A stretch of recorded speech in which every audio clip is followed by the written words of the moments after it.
नमस्कार. येत्या 21 तारखेला पेडगाव हिंद केसरीचे मैदान होत आहे आणि या मैदानासाठी सर्वच टॉपच्या बैलांचे पैरेसुद्धा झालेले आहेत.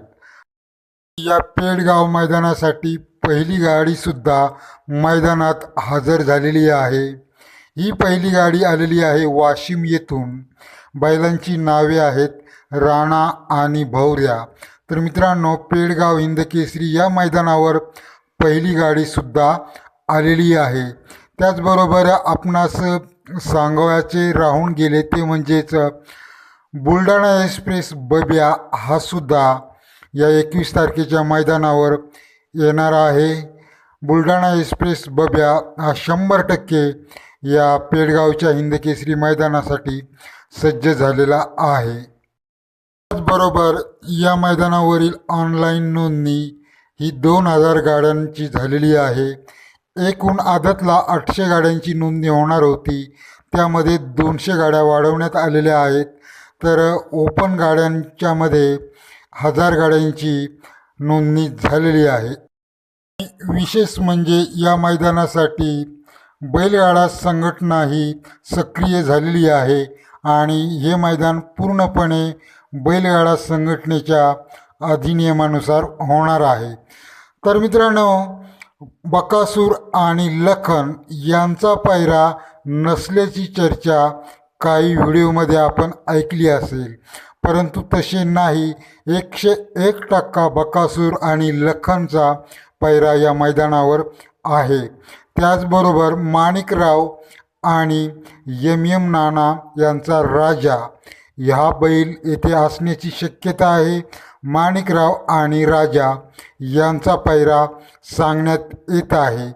त्याचबरोबर मागील वर्षीचा मानकरी बलमा, सातारा एक्सप्रेस बलमा आणि सरदार यांचा पायरा असल्याचे सांगण्यात येत आहे. आणि जर सरदार नसला तर रायफल 8181 असणार किंवा लारा असणार. पुढील पायरा आहे तो म्हणजे रणजित सर निंबाळकर यांचा सर्जा आणि मथुर. हाच पायरा 100% आहे. मित्रांनो, मागील व्हिडिओमध्ये आपणास सांगितले होते, परंतु काही लोकांचे म्हणणे होते की सर्जाला मथुरचा पायरा नाही, परंतु तसे नसून सर्जा आणि मथुर हे जे या पेडगाव मैदानावर धावणार आहेत. त्यानंतर रणजित सर निंबाळकर यांचाच सुंदर आणि भोंगा यांचाही पायरा फिक्स झालेला आहे.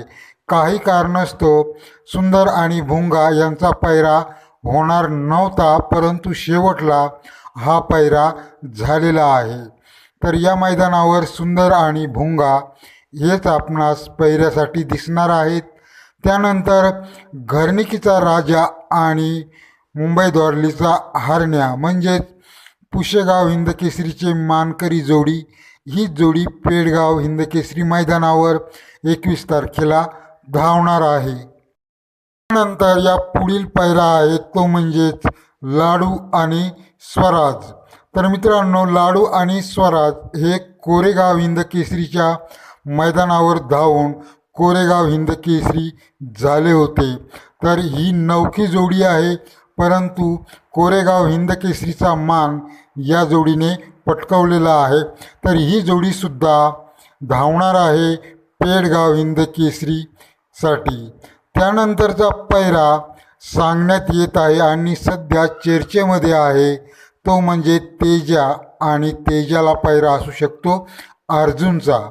अर्जुन आणि तेजा हे धावणार आहेत पेडगाव हिंदकेसरी या मैदानावर. बरोबर मित्रांनो, बरेचसे पैरे हे झालेले आहेत, पण जे काही पैरे उघडकीस आलेले आहेत तेच आपणास सांगण्यात येत आहेत. तर मित्रांनो, यामध्ये रणजित सर निंबाळकर यांचा सर्जा आणि बकासूर यांमध्ये अतिशय अटीतटीची लढत होण्याची दाट शक्यता आहे. शेमीमध्ये तरी होणारच आहे, कारण मागे झालेल्या मैदानावर सर्जा आणि बकासूर यांमध्ये गटालाच अतिशय अटीतटीची लढत झाली होती आणि या लढतीमध्ये बकासूरला सर्जाने मात दिली होती. तिथपासून सर्जाप्रेमी आणि बकासूर प्रेमी हे एकमेकाच्या विरोधामध्ये दिसत आहेत आणि रणजित सर निंबाळकर यांनासुद्धा गॅसवर घेण्यात आलेले आहे बकासूर प्रेमींकडून. तसेच बकासूर प्रेमी बऱ्याचशा टिप्पण्या रणजित सर निंबाळकर यांच्यावर करत आहेत. तर रणजित सर निंबाळकर हे बोलत आहेत की जरी आता सर्जा हरला तरी चालेल, माझे स्वप्न पूर्ण झालेले आहे. म्हणजे याचाच अर्थ या पेडगावच्या हिंदकेसरी मैदानावर रणजित सर निंबाळकर यांनी हार तर नाही ना पत्करली. दुसरीकडे बकासूर बैल असा आहे की ज्या बैलाने बकासूरचा पराभव केला त्याला बकासूर अजिबात सोडत नाही, हे पण तेवढे सत्य आहे. तर मित्रांनो, खरी लढत सर्जा विरुद्ध बकासूर ही या पेडगावच्या मैदानावर असणार आहे, सर्जा प्रेमी आणि बकासूर प्रेमी यांमध्ये. तर सर्जाला भक्कम पाठिंबा असणार आहे मथुरचा आणि बकासूरला भक्कम पाठिंबा असणार आहे लखनचा. तर मित्रांनो, प्रत्यक्षात आपणास 21 तारखेलाच ही सर्व लढत पाहावयास मिळणार आहे. मित्रांनो, या सर्व अटीतटीमध्ये घरणिकीचा राजा आणि दोरली मुंबईचा हरण्या हे सुद्धा बाजी मारू शकतात. आणि दुसरीकडे कोरेगावचे हिंदकेसरी झालेले बैल म्हणजेच नवीन बैल उदयास आलेले लाडू आणि स्वराज हे सुद्धा येथे बाजी मारण्याची शक्यता आहे.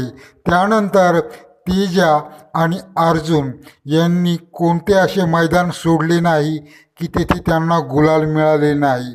हे सुद्धा खूप फॉर्ममध्ये बैल आहेत.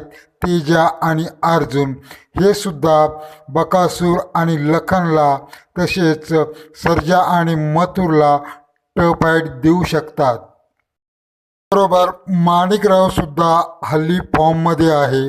माणिकराव आणि एम नाना यांचा राजा यांचा पैरा असल्याचे सांगण्यात येत आहे आणि हा पैरा जर 100% असला तर त्यांचा गुलालसुद्धा 100% असणार आहे. त्यानंतर मागील वर्षीचा मानकरी बलमा, सातारा एक्सप्रेस बलमा आणि सरदार किंवा रायफल 81-81 हे सुद्धा चांगले धावून 1 नंबर करू शकतात. तर मित्रांनो, पाहूया बकासूर आणि लखनला कोणती जोडी टक्कर देत आहे. खूप अटीतटीची लढत आपणास या मैदानावर पाहावयास मिळणार आहे. तर मित्रांनो, असे होते पैरे. भेटूया पुढील व्हिडिओमध्ये. चॅनेलला सबस्क्राईब करा, लाईक करा.